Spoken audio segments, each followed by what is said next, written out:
Okay, let me put this little piece of writing in context. This was written for the inside of a blank greeting card. On the front of the greeting card, there was a little graphic, which really appealed to me. And if it was of a, I guess you'd say, a divided box, and in each of these little divisions of the box, there was an item. And it was just very appealing to me. Now, I no longer have the card because the card was sent to someone. And I wouldn't have remembered really the items on the front of the card had I not kept the text that I'm going to read for you. So what I did is I went on the internet and used the text to find the various items and constructed something that was similar to the illustration on the front of the card, because really this piece doesn't make a lot of sense unless you have the graphic to look at. So I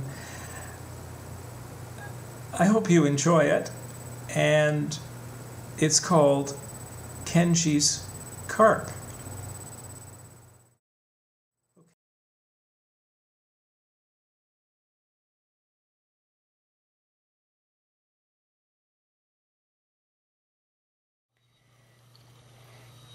Kenji has a drawer filled with various objects. It is large and divided into several sections. The drawer contains a well-preserved carp, a bowl of miso soup, a rice paper fan, a blue and white tea set, a kimono embroidered with stars and planets, a set of chopsticks on a porcelain rest, a pair of woven sandals, a scroll decorated with calligraphy, a set of paintbrushes with an ink stick and a well for mixing the ink with water, and 2 dried sunfish. When Kenji is asked how it is that the carp has remained so fresh, he explains it this way. The carp sees the miso soup, dark and inviting, and imagines himself in the depths of a lake, safe from the fishermen's hooks. In the summer, when the days are hot, the sight of the fan refreshes him with thoughts of the cool river currents. The carp knows nothing of tea, but likes the blue and white teapot and imagines himself swimming through its handle and under its spout.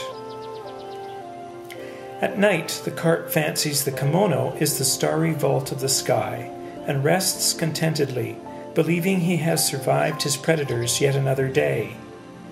The 2 chopsticks lying side by side remind him of 2 venerable eels he knew long ago when he was just a fingerling. The sandals amuse him, such unnecessary items for a fish. For some time the carp has tried to make sense of the characters on the scroll next to him in the drawer.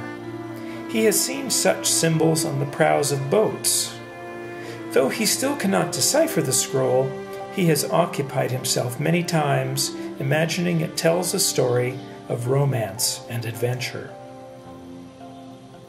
At first the carp thought the paintbrushes were more chopsticks, for it was difficult to see them clearly on the other side of the drawer.